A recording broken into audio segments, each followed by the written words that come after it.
종자마저 빼앗겼소. 이제 백성들은 무엇을 먹고 살란 말이오? 가뭄으로 땅이 갈라지고 백성들이 풀뿌리로 연명하던 그 시절.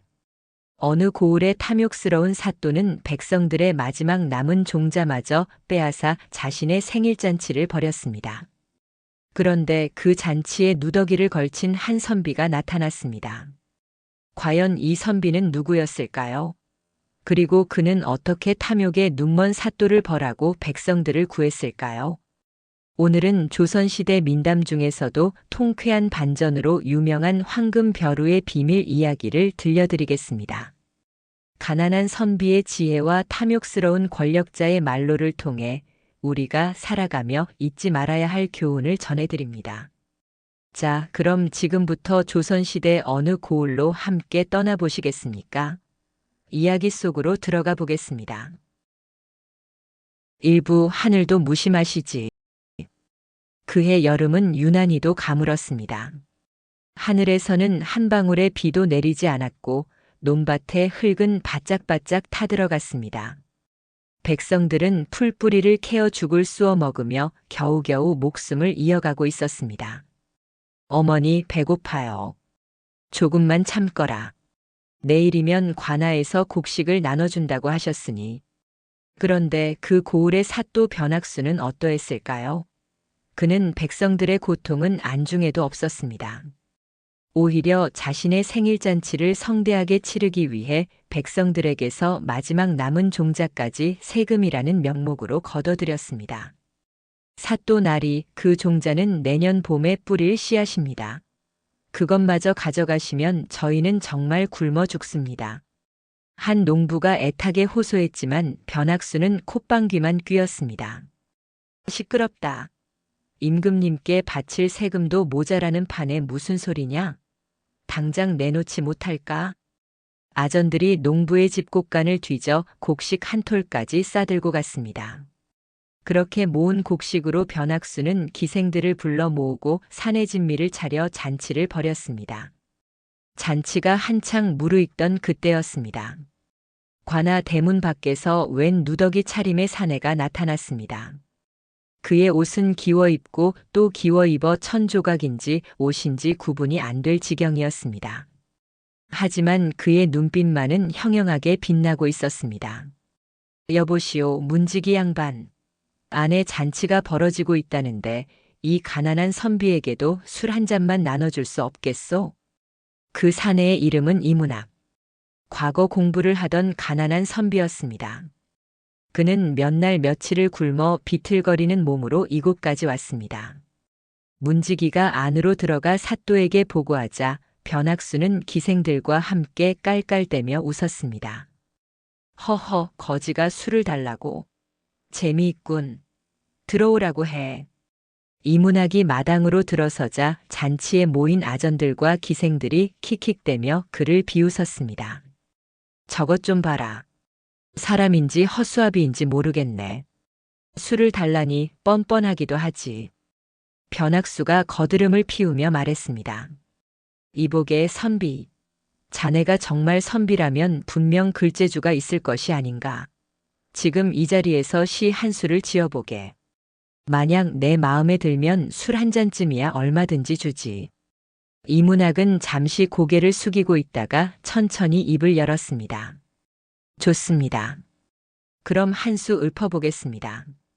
그는 깊게 숨을 들이마시고는 낭낭한 목소리로 시를 읊기 시작했습니다. 높은 누각에 올라 술잔을 기울이니 산의 진미 가득한데 백성들은 굶주린의 풀뿌리 캐어 먹던 그 손으로 바친 곡식 기생 치마폭에 술로 변했구나. 순간 잔치 분위기가 싸늘하게 식었습니다. 이문학은 계속해서 이어갔습니다. 창밖을 보시오. 사또 나리 아이들의 울음소리가 들리지 않으시오? 종자마저 빼앗긴 농부의 한숨이 이 잔치상 위로 떠도는구려. 변학수의 얼굴이 벌겋게 달아올랐습니다. 주변의 아전들도 숨을 죽였습니다. 이문학의 시는 바로 이 자리에 있는 사또와 그 무리들을 정면으로 비판하는 내용이었던 것입니다.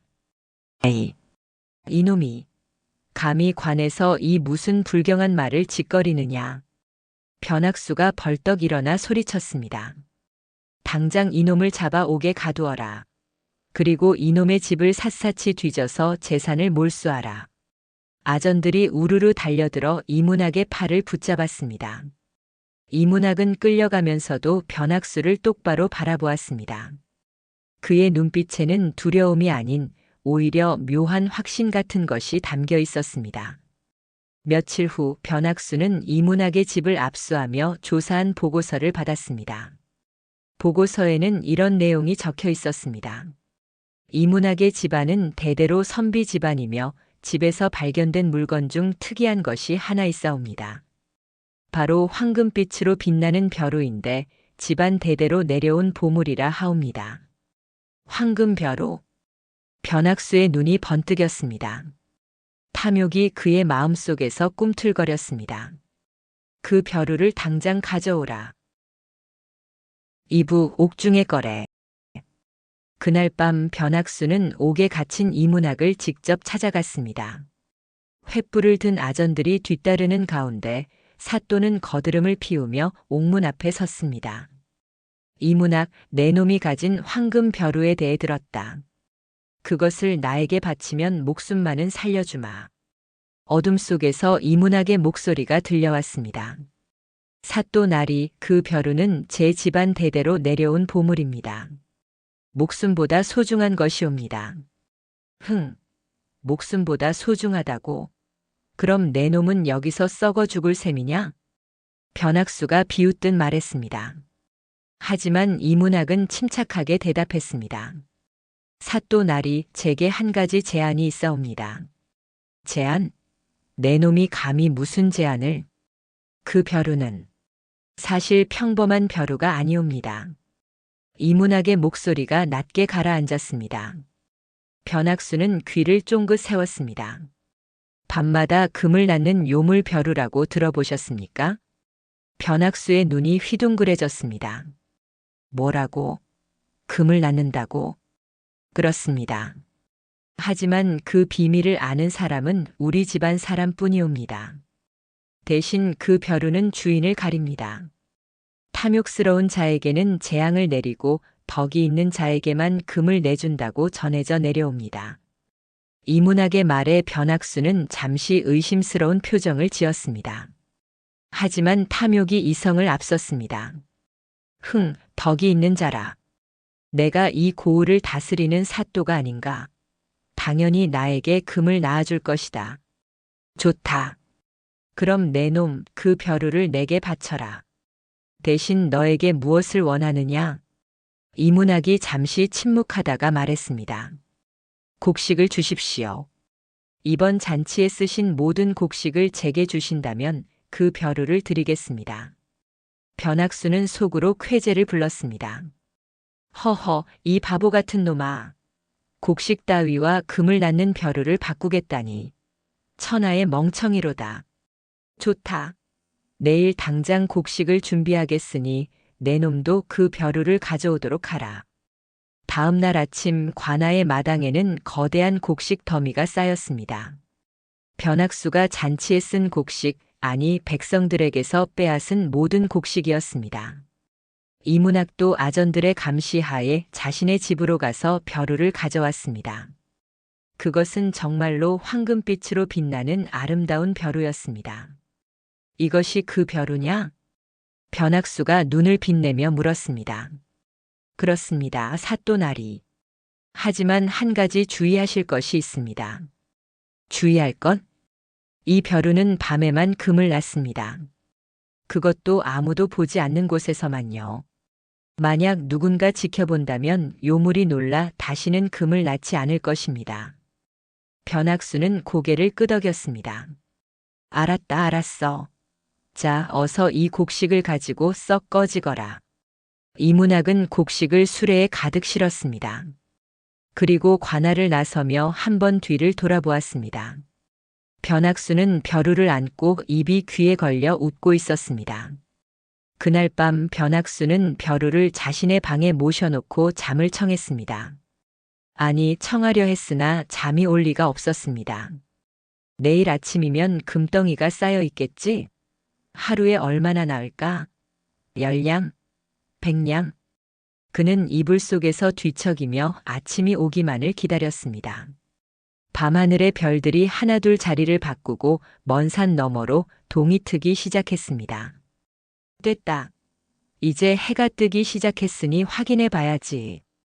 변학수는 벌떡 일어나 벼루가 놓인 곳으로 달려갔습니다. 촛불을 켜고 벼루를 살펴보았습니다. 그런데 이게 대체 무슨... 벼루 안에서 검은 액체가 부글부글 끓어오르기 시작했습니다. 변학수가 놀라 뒤로 물러서는 순간 벼루에서 검은 액체가 폭발하듯 터져 나왔습니다. 으악! 검은 먹물. 아니, 그것은 먹물이 아니었습니다. 고약한 냄새를 풍기는 오물이었습니다. 그것이 변학수의 얼굴에, 옷에, 그리고 방 안 곳곳에 튀었습니다.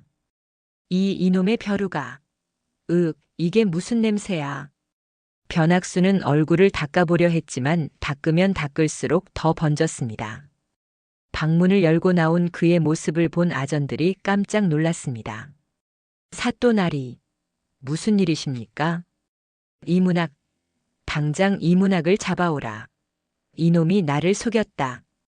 아전들이 허둥지둥 이문학을 찾아 나섰지만 이미 이문학의 흔적은 어디에도 없었습니다.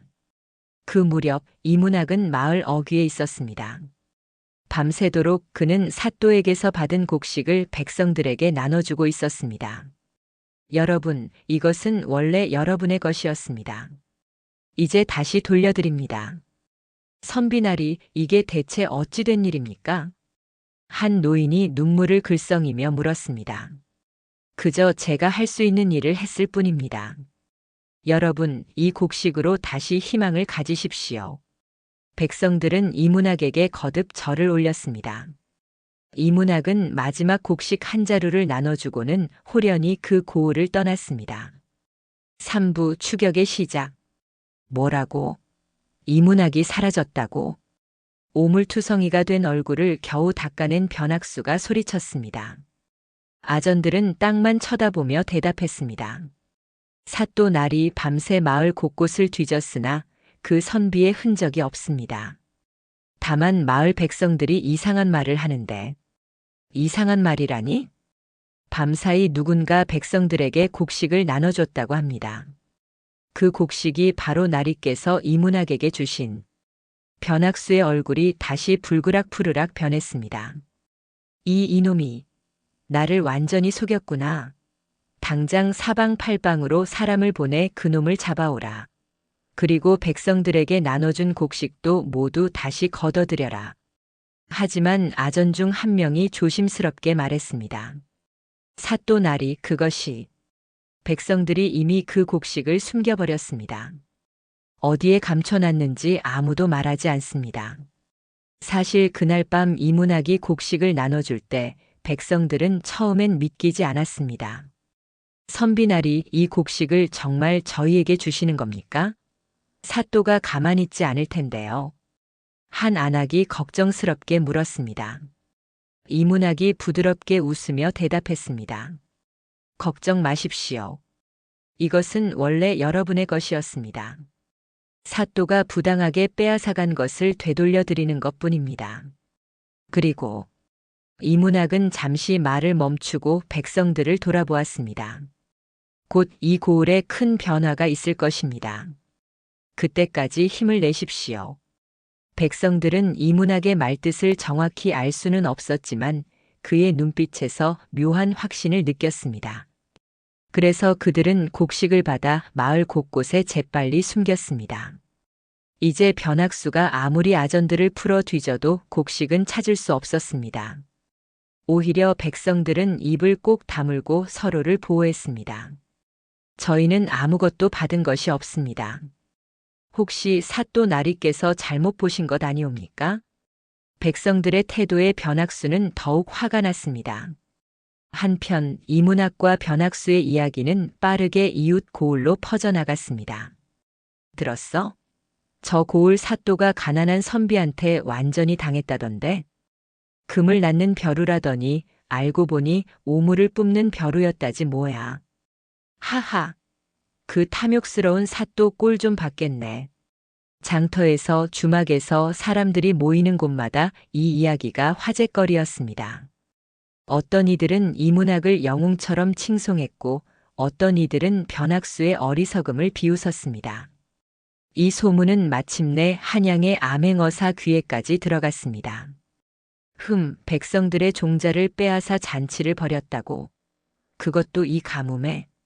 암행어사 박문수는 보고서를 읽으며 눈살을 찌푸렸습니다. 그는 즉시 변학수의 고을로 향했습니다. 며칠 후 한 초라한 행색의 나그네가 그 고을에 도착했습니다. 바로 암행어사 박문수였습니다. 그는 먼저 주막에 들러 주모에게 물었습니다. 주모, 이 고을 사또가 어떤 분이신지 여쭤봐도 되겠소? 주모는 한숨을 쉬며 대답했습니다. 나그네님 말도 마십시오. 그 양반은 아이고 차마 말로 다 할 수가 없네요. 올해 이 가뭄에도 백성들 종자까지 빼앗아 자기 생일잔치나 벌이고. 허허, 그렇게 심하십니까? 그런데 요즘은 그 양반도 벌을 받으신 모양입니다. 어떤 선비한테 제대로 당했다던데요. 온 얼굴이 오물투성이가 됐다는 소문이 파다하답니다.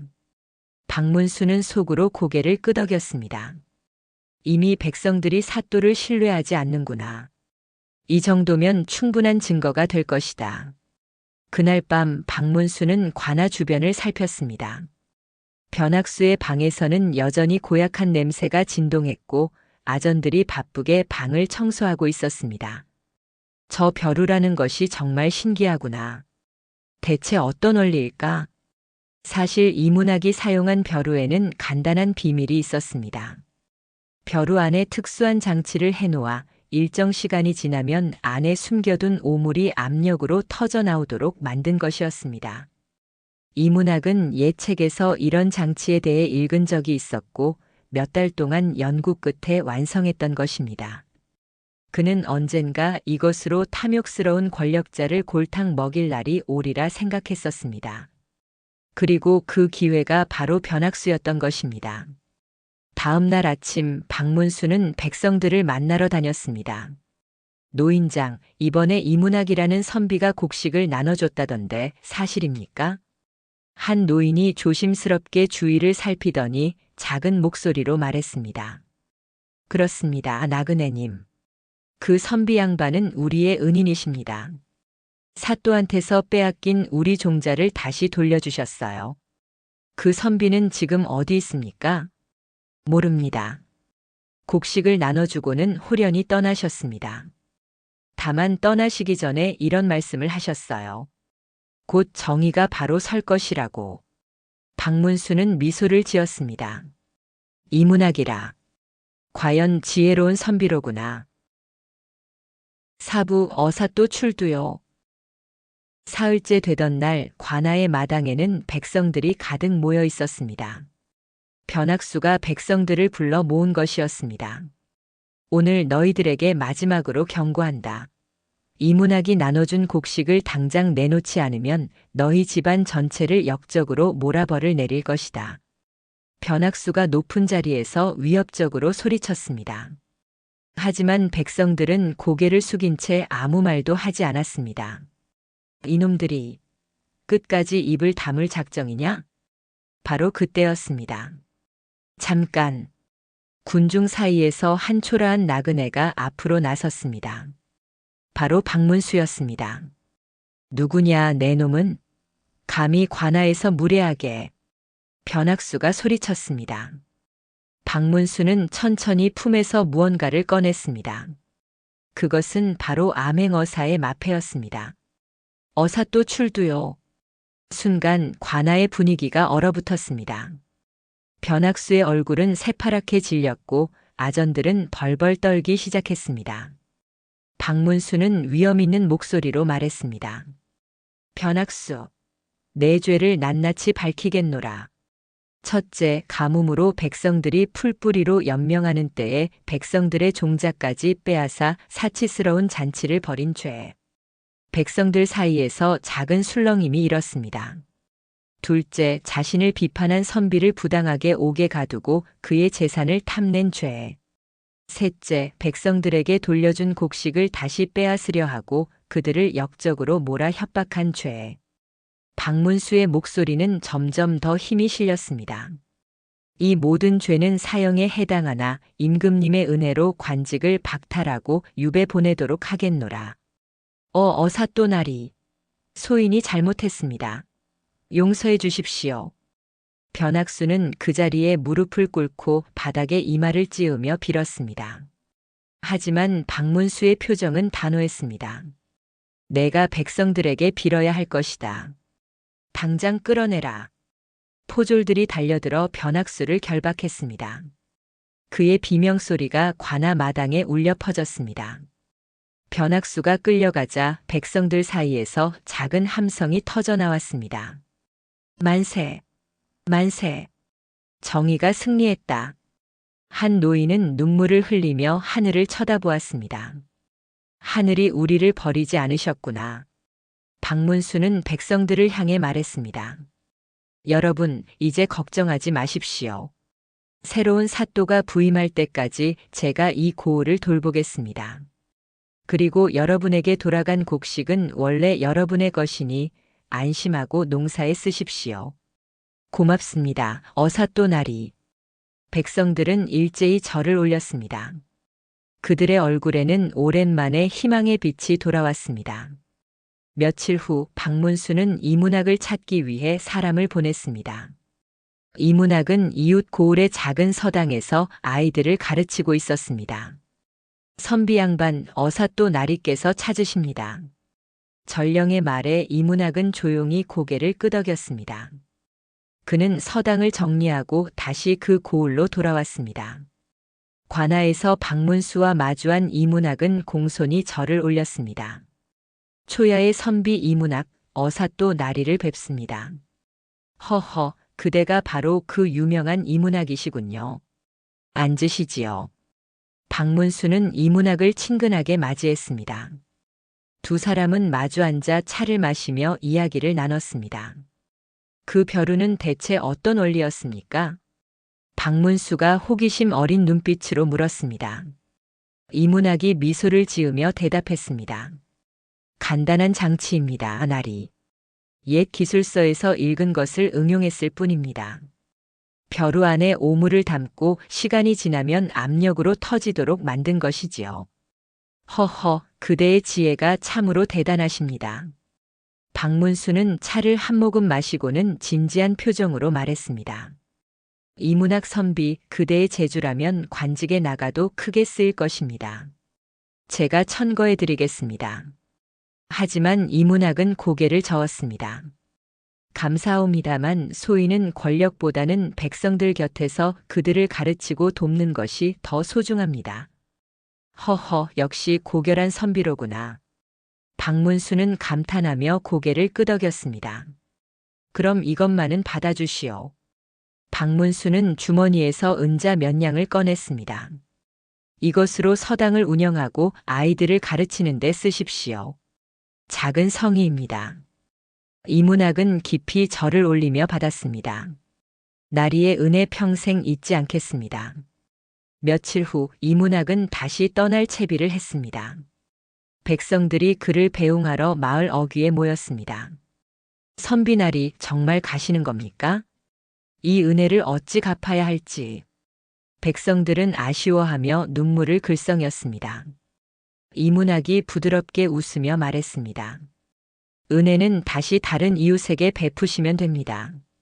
그것이 제가 바라는 것입니다. 선비나리, 건강하십시오. 다시 꼭 들러주십시오. 백성들의 인사를 받으며 이문학은 천천히 걸어갔습니다.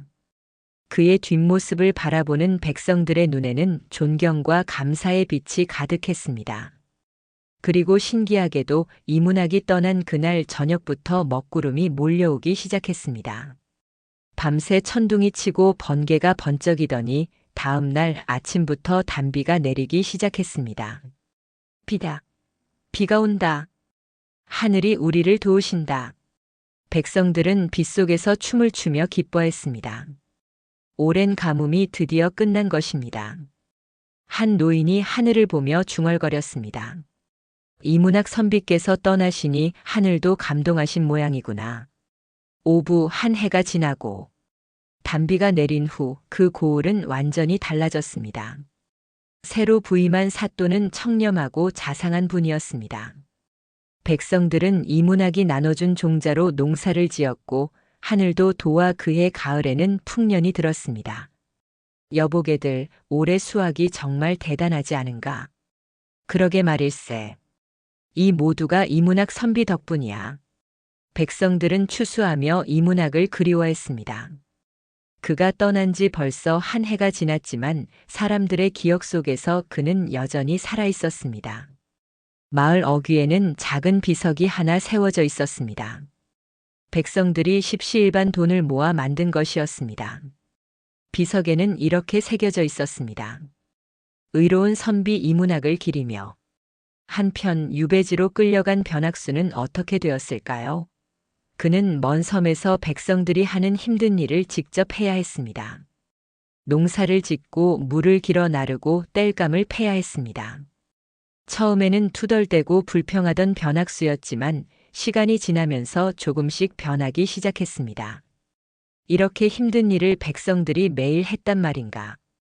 땀을 뻘뻘 흘리며 밭을 매던 변학수는 문득 깨달았습니다. 자신이 사또로 있을 때는 전혀 몰랐던 백성들의 고통을 이제야 느끼게 된 것입니다. 어느 날 저녁 변학수는 유배지의 작은 초가집에 앉아 있었습니다. 그의 손은 굳은 살로 가득했고 얼굴은 햇볕에 그을려 있었습니다. 이문학. 그 선비가 내게 가르쳐 주려 했던 것이 이것이었구나. 변학수는 쓴웃음을 지었습니다. 너무 늦게 깨달았지만 그래도 깨달은 것만으로도 다행이었습니다. 이문학은 그 후로도 여러 고을을 떠돌며 서당을 열어 아이들을 가르쳤습니다. 그가 가는 곳마다 가난한 백성들의 아이들이 글을 배울 수 있었고 그들은 자라서 훌륭한 사람이 되었습니다. 어느 봄날 이문학은 한 마을에서 우연히 옛 제자를 만났습니다.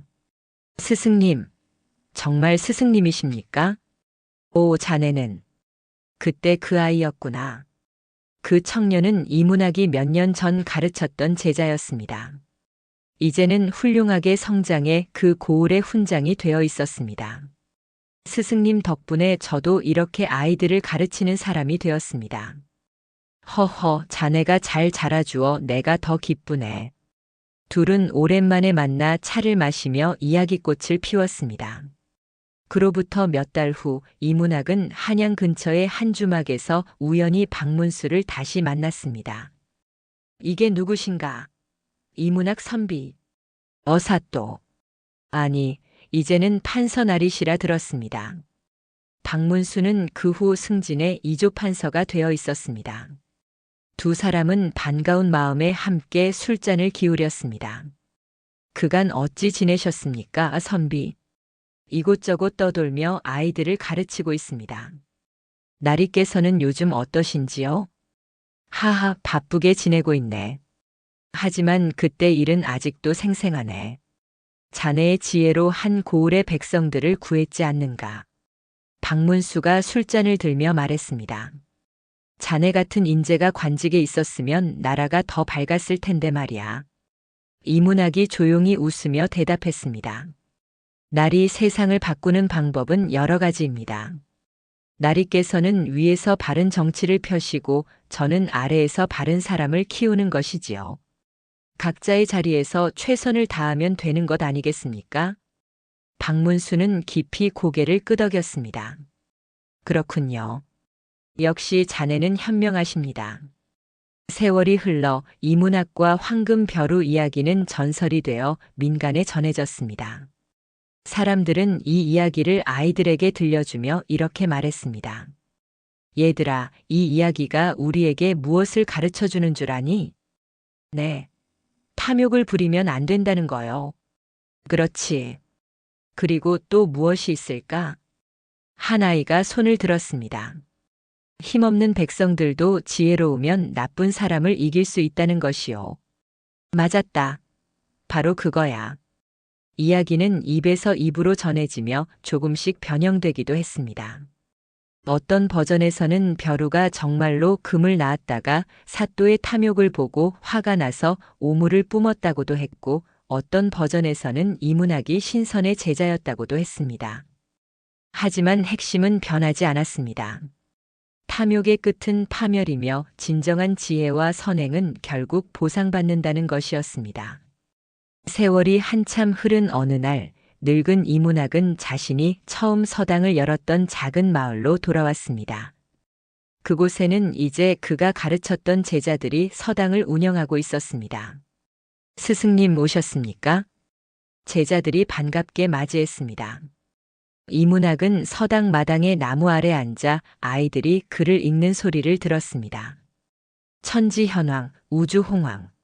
맑은 목소리로 천자문을 읽는 아이들을 보며 이문학은 흐뭇하게 미소 지었습니다. 내가 심은 씨앗들이 이렇게 자라고 있구나. 그날 저녁 제자들이 모여 이문학에게 물었습니다. 스승님, 그때 황금 벼루 일은 정말이었습니까? 이문학이 빙그레 웃으며 대답했습니다. 정말이었지. 하지만 중요한 건 벼루의 비밀이 아니란다. 그럼 무엇이 중요합니까? 남의 눈에 피눈물 나게 하면 제 눈에는 흙탕물이 들어간다는 진리지. 탐욕은 결국 자신을 파멸시킨다는 것을 잊지 말거라. 제자들은 스승의 말씀을 가슴 깊이 새겼습니다. 그해 겨울, 이문학은 조용히 눈을 감았습니다. 그의 장례식에는 수많은 사람들이 모였습니다. 그가 가르쳤던 제자들, 그가 도왔던 백성들, 그리고 그를 존경했던 관리들까지. 방문수도 먼 길을 달려와 그의 영정 앞에 절을 올렸습니다. 선비, 이제 편히 쉬십시오. 당신이 가르쳐준 교훈은 이 땅에 영원히 남을 것입니다. 이문학의 무덤 앞에는 제자들이 비석을 세웠습니다. 청렴한 선비, 지혜로운 스승, 백성의 벗 이문학 선생의 묘. 그리고 그 아래 작은 글씨로 이렇게 새겨져 있었습니다. 탐욕을 버리고 선행을 쌓으면 하늘이 반드시 돕는다. 세월이 흘러도 이 이야기는 사람들의 입을 통해 계속 전해졌습니다. 그리고 지금도 이 이야기를 듣는 사람들은 고개를 끄덕이며 말합니다. 그래, 맞는 말이야. 탐욕은 결국 자신을 망치는 법이지. 여러분, 이 이야기를 들으시며 무엇을 느끼셨습니까? 우리도 살아가며 때로는 탐욕에 눈이 멀 수 있습니다. 하지만 이문학 선비의 지혜와 변학수 사또의 말로를 기억하신다면 올바른 길을 걸어갈 수 있을 것입니다. 오늘 이야기는 여기까지입니다. 들어주셔서 감사합니다.